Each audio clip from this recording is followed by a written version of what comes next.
উনি একাই এটা মাথায় উঠায় ফেলতে পারবে। হ্যাঁ শিওর, একাই একজন মানুষ 2 মণের আলুর বস্তা মাথায় উঠায় ফেলতে পারবে। এই কথা যখন আমি শুনেছি আমি অবাক হয়ে গিয়েছি। রংপুর গাইবান্ধার এই ভাই আমাদের কুমিল্লাতে কাজ করতে আসছে, উনি কি আসলে পারবে এই একটা বস্তা 2 মণের আলুর বস্তা একটা মাথায় উঠাতে পারবে? হ্যাঁ আপনি পারবেন? হ্যাঁ পারবো। আচ্ছা উনি যদি পারে, যেহেতু এই রমজান মাস, এই রমজান মাসে ওনাকে আমি 500 টাকা গিফট করব যাতে ইফতার করতে পারে, ওনার কমিউনিটি অর্থাৎ যে গ্রুপ রয়েছে সবার সাথে যাতে ইফতার করতে পারে।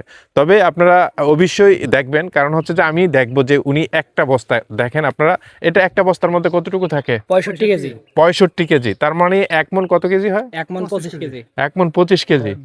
পারবে কি উনি? পারবে? আচ্ছা তাহলে লেটস গো অ্যান্ড স্টার্টেড। ওকে ওকে, নিচ থেকে উঠাতে হবে, উপর থেকে উঠাবেন? একটু একটু দূরে যান এখান থেকে। এই যে আপনাদেরকে দেখানোর চেষ্টা করছি, উনি একাই এটা মাথায় উঠায় ফেলতে পারবে। হ্যাঁ শিওর শিওর। 65 কেজি আলুর বস্তা। ইনশাল্লাহ হাততালি হবে, একটু হাততালি হবে ইনশাল্লাহ। ওকে ওকে ওকে ওকে, দেখি ব্যথা না। ওকে উঠাই ফেলছে, সাকসেস। সে 65 কেজি যে আলুর বস্তাটা, এই বস্তাটা একদম আপনাদের চোখের সামনেই একাই উঠে ফেলছে মাথায়। তো আসলে ওনার জন্য দোয়া করি রমজান মাসে, ওনার স্বাস্থ্য ভালো থাকুক, আপনারাও দোয়া করবেন। উনি জিতে গেল, আমি হেরে গেলাম। Okay, so thank you very much for watching, please share this video and stay tuned. Okay.